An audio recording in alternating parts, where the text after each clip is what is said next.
Training camp is officially on. John Lynch, Kyles Shanahan speaking to the media, and one Brandon Aiyuk is in-house. But what does that mean exactly? All that and more coming up on today's Locked On 49ers.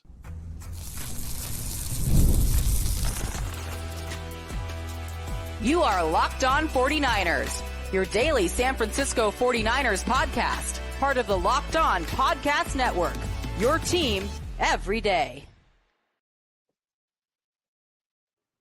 Welcome to Locked On 49ers. Brian Peacock, along with Nicholas Winkler on this Winky Wednesday episode of Locked On 49ers. Croc is out of the picture today, and we'll have him back on the pod tomorrow. So we're doing Winky Wednesday, just me and Wink, just like the old days, my former radio colleague. And I'm going to give him the full introduction in the sounder in a second. But first, I want to let everybody know out there that today's episode of Locked On 49ers is brought to you by Gametime. Download the Gametime app, create an account, and use code LOCKEDONNFL for $20 off your first ticket purchase. Terms apply. And now let's bring on today's guest. Nicholas Winkler, come on down. Can't believe it. What's happening, Wake? You ready for camp? It's here. It's finally here. I felt like it crept up a little quicker this year. I think they kicked it up a week early for us. So I'm excited to see some slow motion highlights from camp tomorrow and get overly excited about it. I mean, that's what's going to happen, right? We're going to be like, oh, so-and-so's the next so-and-so because I saw her make a slow motion catch along the sideline. Yeah. I mean, this is what we live for, man. And I think they knew that I was going to be out of town this week. So they're like, let's drop it then so that when Wink jumps on the podcast, he has no idea what happened in day one. And he can give honest reactions as a fan, as Peacock tells him what happened today and the day he missed.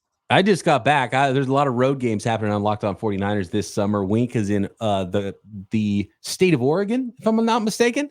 He was riding down the river earlier today and didn't hear the press conference. So I'm going to break the news about the press conference here. And I think the number one takeaway from this, Wink, and do what you will with this information. Kyle Shanahan shaved his mustache. Nick Bosa grew a mustache. He just borrowed it, just did a peel off and a paste on. It worked for Bosa, man. It's like, you know what? You're meant for a mustache. Kyle Shanahan, it kind of worked for him. It was a little Bond villainy, I think, for Shanahan, just the way he's 100%. Built with the hair. But with Nick Bosa, like, he's a dude. He looks like someone out of the 80s.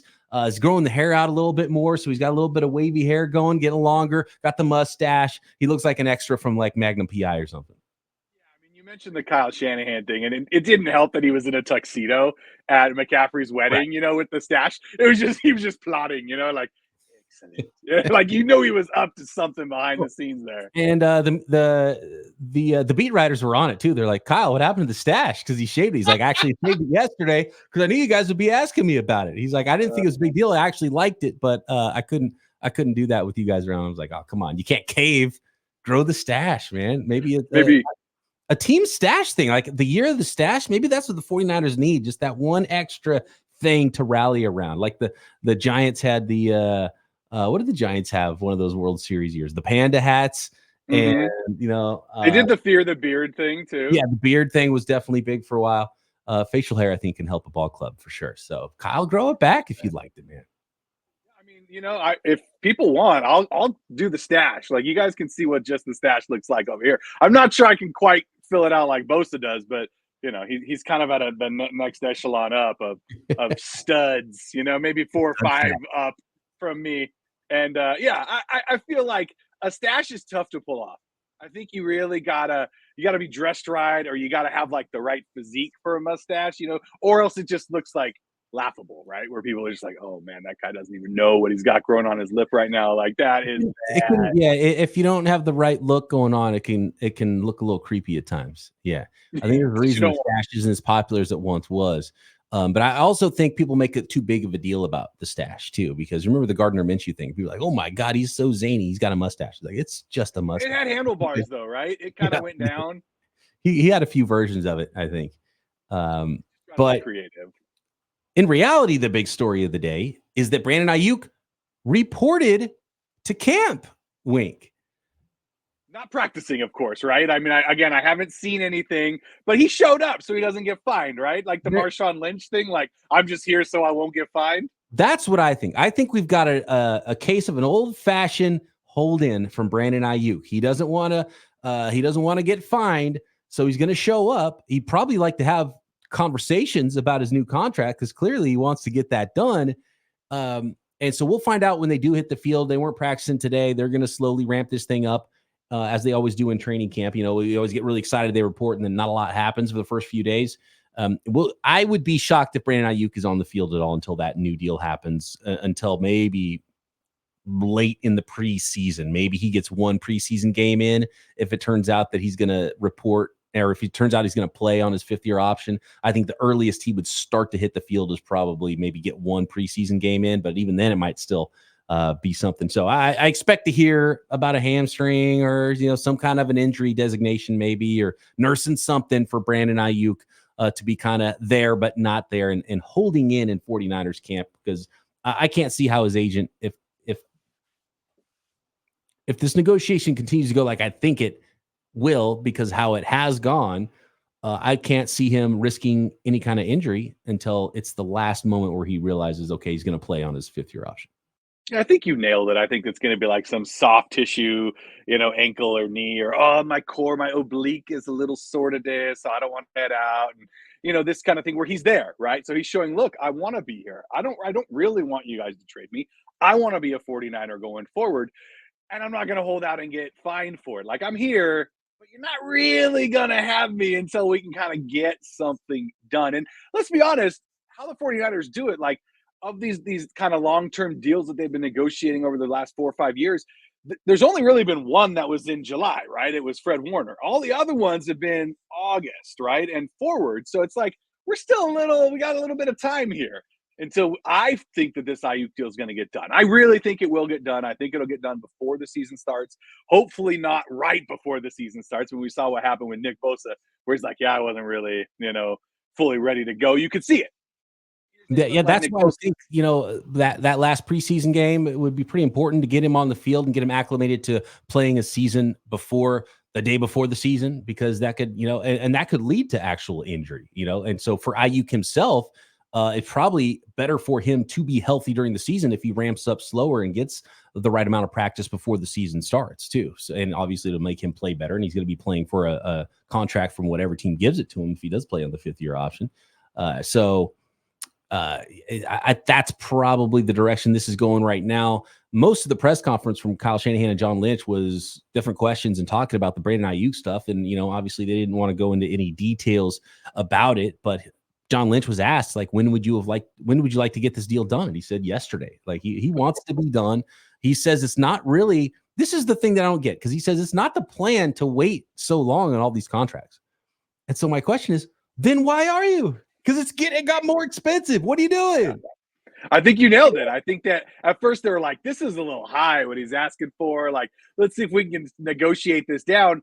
And then the other receivers started signing, and they started signing for more and more and more. And so Aiyuk's number's like, wait, actually, now it's this. You know, you said no to this number before, which I bet the 49ers would be super happy to go back and sign for. Like, no, let's go back to that first one that you wanted right after the season ended. Like, that, I bet, is what John Lynch really wants to say, is like, oh, when do I wish this would have happened? Right at the first negotiations, because this holding this long period has cost the 49ers a lot of money, and maybe made Aiyuk quite a bit of money going forward.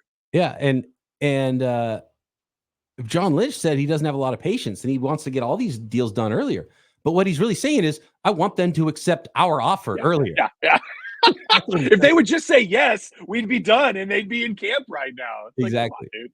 Exactly. Everybody wants that when you're at the negotiation table, right? You want your number to be the number that's picked immediately and not go back and forth. But that's just not how it works in the NFL. We'll see. Maybe they can get a deal done. Maybe Lynch's buddy and his own agent, if I'm not mistaken, Ryan Williams, who's Brandon Aiyuk's agent, can get in the room. Aiyuk's there, and they can figure some things out and get this thing done.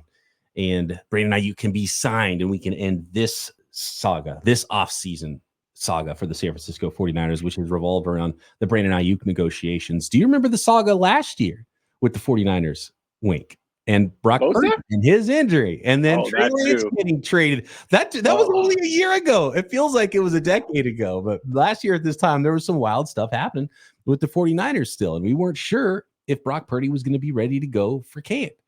And even if he was ready, we didn't know if he was the real deal, right? Like we had less than half a season worth of numbers, and we're like, that was great, but was it real, right? Like it felt real, it looked real, but you're talking about the last pick in the draft, a guy that everybody else passed on how many times, and all of a sudden he's this amazing quarterback. Like maybe it's too good to be true. Yeah, it's like, and on top of all that, maybe his arm's not right because he doesn't have extra arm strength to lose, and he played phenomenal. But we learned a little bit more this week about how that rehab went and how deep into the season it actually went for Brock Purdy, and how different this season and offseason has been now for Brock Purdy. More on the injured list, including first-round wide receiver Ricky Pearsall, and the timetable for some of those 49ers who are not going to start camp on the field, and a whole lot more from day one of 2024 training camp next. This episode of Locked On 49ers is brought to you by Gametime. When you download the Gametime app, get a special offer. And for our listeners, stay tuned for what that offer is, because Gametime is an authorized ticket marketplace of Major League Baseball, which makes getting tickets faster and easier, and prices on the Gametime app actually go down the closer it gets to first pitch. Killer last-minute deals, all-in prices, views from your seat, and their lowest price guarantee. Gametime takes all the guesswork out of buying Major League Baseball tickets. I love it. I went and got a Giants ticket for $11. It was just like, man, I'm going to go to the game tonight. Got a Friday night off. I'm going to go catch a ball game. Maybe I'll take my son down there. We rode the ferry down to the ballpark on a weekend as well. You get some last minute tickets. Couldn't be easier. You see the views from your seat, and it's panoramic. So you look around, you know exactly what it's going to look like while you're sitting in your seats. And maybe my favorite part of Gametime, the all-in pricing. No surprising fees at checkout. So take the guesswork out of buying baseball tickets or football tickets or concert, comedy shows, whatever it is. Download the Gametime app, create an account, and use code LOCKEDONNFL for $20 off your first ticket purchase. Terms apply. Again, create an account and redeem code LOCKEDONNFL for $20 off. Download Gametime today. Last minute tickets, lowest price guaranteed.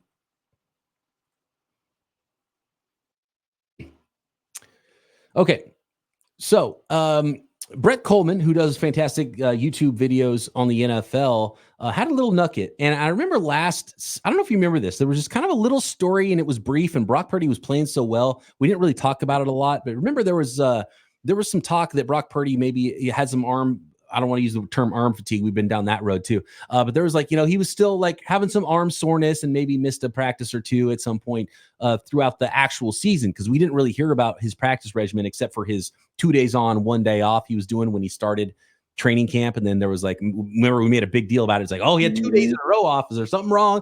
But his quote unquote rehab went all the way into November last year. So he wasn't really technically 100% until the very end of the season. And obviously it didn't really affect the way he played, because he was phenomenal and he was really good after that as well. But it's not surprising with the surgery he had, right? And we see that a lot. And you hear about it with ACLs, like, oh, you come back and start playing in 9 months, but you're really not going to be at 100% for 12 months or 14 months or 18 months or whatever it is, right? I think that's the way it was for Brock Purdy. And so really the big takeaway for me is not that it affected him being still kind of rehabbing that injury all throughout the season last year. It's that he is no longer doing that. And the first offseason for him was a rookie offseason, so it wasn't the full deal, and he was getting fourth team reps. Now he's the starter and healthy, getting all of the off-season reps, not just film work, but on-field stuff all off-season long now and into training camp, and 100% while he's doing it. And he played so well. I don't know how much better we should.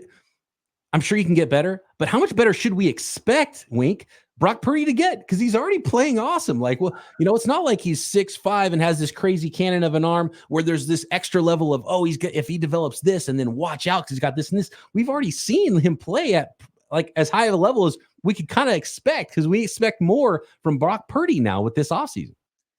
I mean, he played higher than we could have expected, right? I mean, what he did last year coming off of that shoulder injury was amazing. Like, it was just unbelievable how great he was, especially now hearing this news about, he was rehabbing all the way through November. Like, that's wild that this guy was doing that. And the numbers he put up, and he was so accurate. He had the deep ball, and he just everything he was doing last year was phenomenal. Well, this offseason, he got bigger. If you look at pictures of Brock Purdy, like, he hit the weight room. He wasn't able to do that last year because he was really rehabbing just one arm, right? So you can't put in a lot of weight time when it comes to that. So this year, he hasn't had to do that. So he's bulked up. He's gotten stronger. Will his fastball have more zip? Will he be able to throw a better long ball? I mean, you look at the numbers he put up last year, they're some of the best the 49er quarterback has ever put up, which is huge to say. You're talking about some of the all-time great quarterbacks, and Brock Purdy's numbers were right up there with them. Can he get better? Sure. Why not? I mean, there were games where you're like, okay, yeah, Brock Purdy went like 12 of 17, and he had 195 yards, and it was a Christian McCaffrey day. And it's like, maybe he doesn't have any of those days. Maybe he throws for averages 260, 275 yards a game, and then he breaks his own franchise record for yards. Like, I don't think it's possible to think that Brock Purdy could have a better year than he did last year. I mean, he's coming back with all the same weapons. Let's not forget he was missing Deebo Samuel, for what, 3 games, 3.5 games, almost 4 games last year. Like, that's a big weapon. George Kittle missed a little bit of time. Like, some of his weapons weren't even there the whole year, and he still put up those ridiculous numbers. So why not? Why can't Brock Purdy do more? Maybe he's even going to run a little bit more, because we saw a lot of that in the postseason. We saw Brock late in the season really be like, all right, they're going to cover everybody. They're going to give me this running lane. I'm going to go ramble down the field and get it. Like, I'm going to get that first down. I'm going to tuck the ball down. Don't worry about me. Especially if he's a little bit bigger, maybe he'll have a little bit more confidence. Like, I can't wait to see what Brock Purdy looks like going into the season. Playmaker. He can add. He can add. He might not be 6'5" like Josh Allen, but maybe we're going to see some of the just see him plowing guys, short yardage runs like Josh Allen. I don't want to see that. I don't want to see Brock Purdy plowing guys. Kind of the Popeye arms. You know what he's probably done? A lot of grip strength stuff. Seeing how, remember the rain game was a little. Maybe that's where it's like, okay, bring on the elements. I can still throw that deep out in the rain now, so who knows? I can't wait to see what Brock Purdy looks like, and just don't get worse, really, because he's already playing at a phenomenally high level. And if there's more there, and look, year 3, you usually expect a quarterback to get better. And in Kyle Shanahan's offense, maybe it's just a volume thing. It's like, okay, the training wheels are off. Let's sling this thing if we need to. The Tom Brady things, right? As you go and you watch that Dynasty documentary, amazing. Just to see him run the offense and to see how comfortable he was. He knew what the defense was going to do every single time, because he felt so comfortable with what his offense was, and he knew it inside and out, that all he did was study what the defense was going to do. So he didn't even have to think about what his guys were going to do. He saw, okay, defense is going to do this. All right, we're switching to this play. Boom. It worked. Boom, it worked. Like, it didn't matter to him. So now this is another year of Brock Purdy with his first real, like you said, full off season as the starter in training camp. Like, how much more can he really get confident? How much more can Kyle give him too? Like, okay, look, all this stuff. We did all this stuff last year. Let's do all that. Let's take it to this new level, because now I trust you a little bit more. Now I know you have that strength. Now I know you understand what I want you to do, what I expect of you. So let's make it a little bit more difficult. It's like when you pass a video game, right? And then they're like, do you want to try it again on difficult? It's like, yeah, let's go. And maybe that's what Kyle's doing now. Yeah. I like the sound of that. Yeah, let's turn it on to all Madden mode. Let's go. Super Bowl window. This is it. This is the year. It would be nice to have Aiyuk in the house as well, because the 49ers first round rookie wide receiver, Ricky Pearsall, is going to go on the NFI list. And, the mechanics of it, I guess, is the same as the PUP list. John Lynch called it the PUP list at first and then corrected himself. No, it's the NFI list. It's the same mechanics, just one. PUP list is something physically unable to perform. You got hurt while you were practicing with the team. The NFI list is something that, maybe he came out of the draft and the draft prep stuff with a little bit of a hamstring, or, working out on his own in between mini camps, hurt his hamstring. So the non-football injury list is the list that Ricky Pearsall is going on. And, it could go into the season. You could go into the season on that list. You could go to IR, but the good news is that he's expected back soon. I'll tell you exactly when he's expected back for the 49ers. A few other players, including Talanoa Hufanga, what the prognosis is on their injuries, and some players that are healthy to start camp as well, including one George Kittle. All that and more next. Today's episode brought to you in part by our friends at eBay Motors. Passion, drive, and patience. It's the formula for winning championships. It's also what keeps your ride or die alive. eBay Motors has everything you need to maintain your vehicle and level it up to peak performance. Superchargers, roof racks, exhaust kits, LED headlights, maybe just need some wiper blades or some jumper cables for your vehicle, as I did. It's super easy to get those in, but I love the guaranteed fit. You had a green check mark. You know that part is going to fit your vehicle. And with eBay Motors, you're burning rubber, not cash. We're talking about whether you're into speed, power, or style. eBay Motors has you covered with over 122 million parts for your vehicle, your car, your truck, whatever style of vehicle it is. eBay Motors has you covered with eBay Guaranteed Fit. So all the parts you want, all the prices, all the parts you need at the prices you want. I screw that part up. It's all the parts you need at the prices you want. That's the way it is. And at eBay Motors, it's easy to make your car into the MVP. Bring home that big W. Keep your ride or die alive at ebaymotors.com. Eligible items only. Exclusions apply. eBay Guaranteed Fit only available to U.S. customers.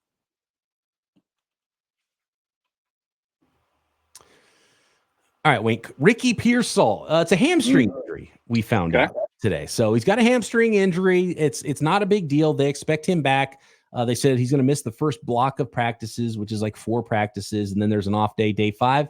And so then Ricky Pearsall is expected to be back for the 49ers. So it's not a major injury. They're just being smart about it, and he should be back very soon, which would mean that off day would put Sunday. So next Monday, Ricky Pearsall should have his first official training camp practice with the San Francisco 49ers. And I will be there Tuesday. Oh, that's true. Yeah. July 30th, I will be there with Croc and Wink. And so that's going to be a lot of fun. Just say hi if you see us out there at 49ers training camp next Tuesday. Let's see. Drake Jackson with his knee injury, still not able to perform for the 49ers on the PUP list. Dre Greenlaw as well, that Achilles injury from the Super Bowl. And then Talanoa Hufanga had the ACL injury last year, week 11. He's still coming back from that one. The expectation, or the hope at least, for the 49ers right now is that Hufanga is going to be ready to go by week 1 and can hopefully be back at some point to start the season. Greenlaw is probably a mid-season thing. It's going to be at least a good chunk of the early part of the season. I would expect not to see Greenlaw on the field at least the first half of the year coming off his Achilles. And then according to Matt Mayoko, Drake Jackson told him in February that he expected to be practicing in the offseason program, but he's yet to be cleared after his patellar tendon surgery that he went through. So, and obviously the big ones there are, we knew Greenlaw, but man, if you get Hufanga back for week 1 and the rookie Ricky Pearsall's there, especially with Aiyuk and Limbo, those are pretty important names that are not ready to go yet for the 49ers. Yeah, let's not forget how good Hufanga was, right? 2 seasons ago. He was incredible. And the defense was still very good last year without him. Let's plug him back in there and see how great they really can be. I mean, they're going to be missing Greenlaw too. So that's 2 big pieces right there early on in the season that the 49ers defense might not have. So it'll be interesting to see kind of how they fill those gaps, right? What guys step in, what guys step up. But I mean, can you imagine Greenlaw? You keep him out, you kind of keep him rested, and then he comes back fresh like in December, right? Or late November, and really helps like reinvigorate the whole defense and probably the whole locker room, because that guy, he's a beast. Like, he plays at 100% every single time, which may have led a little bit to his injury because he was 100% jumping up in the air just going onto the field. So maybe he might need to learn to downshift a little bit. And with Greenlaw, he's such a good athlete that you want him flying around. So an Achilles injury, if he's like a step slow, that's a different Dre Greenlaw too. So you got to be smart with him, make sure he doesn't hurt himself, re-injure himself, and make sure he is back so he could be that crazy maniac flying around the field for the 49ers. And really similar with Talanoa Hufanga too. So, yeah. And with Jake Jackson, I know there was a lot of hopes there, right? Like, we haven't seen a whole lot from him. There was, when they drafted him, it's like, okay, opposite Bosa, like, here we go. This could be big. And, it's still such a big question mark with him. I want him healthy. I want him back. I want him out there. But to me, the other two are such a bigger deal for sure. And it can really hurt a young player. So if you're a player who hasn't developed yet and you're not in the place you need to be yet as a player, and then there's an injury on top of it, it just delays that. And we've seen, we saw it with Javon Kinlaw. We've seen it time and time again with players. An injury can really derail the development in the early part of your career. And then if you're not a player by your third year, you're probably on another roster, and the team's making plans to replace you too. So this is a pretty big year for Drake Jackson. He's got to get on the field, and he's got to continue that development to be the guy they hope they were selecting in the second round just a couple of years ago. Yeah, I hope he comes back strong, because I know last year before the season, I think I picked him as like who the surprise guy was going to be heading into the year. Like who are at the end of the year, we're going to be like, oh, what a great year from this guy. I think I picked him. So maybe I'll pick him again. We should do something like that in a month or two. About like, I talked on yesterday's episode too. Is like, and then remember he had 3 sacks in week 1. Didn't have another sack. Like, I'm so smart. Yeah. The Wingster Thomas. Can't believe it. Wow. Yeah. And by the way, Talanoa Hufanga, the guy that replaced him was a rookie last year in Jair Brown. Well, Jair Brown's starting next to him now. So it would have to be another rookie replacing him this year if Hufanga's not ready to go. Most likely in Malik Mustafa, maybe George Odom. But yeah, I'm pumped. I'm pumped. His shirt off? Yeah. Oh, he's ripped. He's rocked up. He looks like DK Metcalf. You're like, oh, geez, that is a human specimen right there. If you took DK Metcalf and just squashed him into 5'10", that's what now Mustafa is built like. Absolutely. He's got some speed too. George Kittle, Charvarius Ward, and Jake Brendel all cleared to practice after missing the offseason program, recovering from various ailments and some minor surgeries and things like that. And Kyle Shanahan did say that the team's going to be smart and work them in and work them back slowly into camp. But those guys, good news there. George Kittle, he had a minor thing. It was like a core muscle injury, something like that. I can't remember what it was. Yeah. A minor procedure. Charvarius Ward and Jake Brendel. So all those guys back and cleared to play, and we'll see how quickly they come back. But overall, it's a pretty good, obviously the Aiyuk thing's still holding over their head, and you hope that thing gets done. And if not, you hope the first round wide receiver makes good. And if not, might be talking a lot about Jacob Cowing, the 4th round wide receiver. Yeah. When you draft the first round receiver, you don't talk a lot about the fourth round receiver. But if the Niners didn't draft a first round receiver, we'd be going crazy for Jacob Cowing. 4.3 speed, right? Like, and I think when I did my mailbag earlier on last week, he was the big name that kept coming up. Everyone's like, oh, the player I want to see the most is Jacob Cowing in training camp. So. Yeah, you think that Kyle will put some sort of package together, right? At least early on, like we got this guy with blazing speed. Maybe he turns into kind of what we hoped Danny Gray was going to be, and that never came to fruition. Danny Gray's still around, so let's not write him off just yet. But I mean, when you got these guys with this blazing speed, like you got to find a way to get them the ball, or at least bring them on the field to stretch the field, open it up a little bit. One more quick note before we go. Nick Bosa, he was at the podium with his fantastic new mustache and flowing locks. He was asked about his brother because there were some rumors that maybe Joey Bosa could be available. Who knows? Maybe he'd end up a San Francisco 49er. And they have talked openly that it would be cool to play with their brother, right? He said, quote, "It was fun to think about, but I think he wanted to stick with the team and be part of hopefully them turning it around." So that was his quote about Joey Bosa and playing with his brother someday. I think it's going to happen. Does it happen with the 49ers? Nick's on a long-term contract, but so is Joey. And those long-term contracts all of a sudden can become not long-term contracts anymore in the NFL, which is why Brandon Aiyuk's trying to figure out his deal and get as much guaranteed money in his contract as he can, because those can be fleeting. But that'd be fun to see the Bosa brothers together on the same line. It would have been a nice fit for the 49ers too. And let's be honest, like as a 49er fan, there's a part of you deep down that's really excited that Harbaugh's back in the NFL, right? Like, and he's not in the NFC, like he didn't go to Seattle, like he's not in a place where you need to hate him. He's on the Chargers. It's like, whatever, great. I'm going to root for him. Absolutely. If they turn out great, you're like, oh, cool, Harbaugh's back. He still has it. And if they turn out terrible, it's like, oh, I guess whatever. It passed him by. He's not built for the NFL game anymore. But Harbaugh was like, oh, okay, I need all the offensive linemen and defensive linemen and pass rushers I can get. I ain't letting Mac go. I'm not letting Bosa go. I'll let these wide receivers go. I don't care. I don't want to throw the ball anyway. All the wide receivers. Who are they going to throw it to? Like, they drafted a tackle at number 5 too.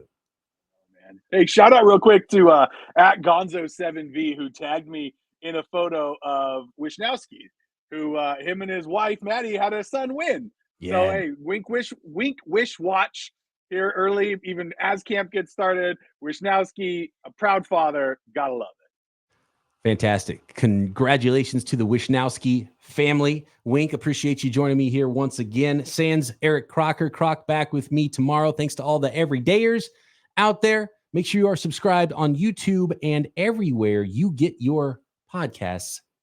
Back tomorrow right here, Locked On 49ers.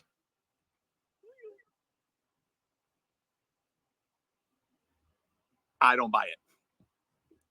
Ow.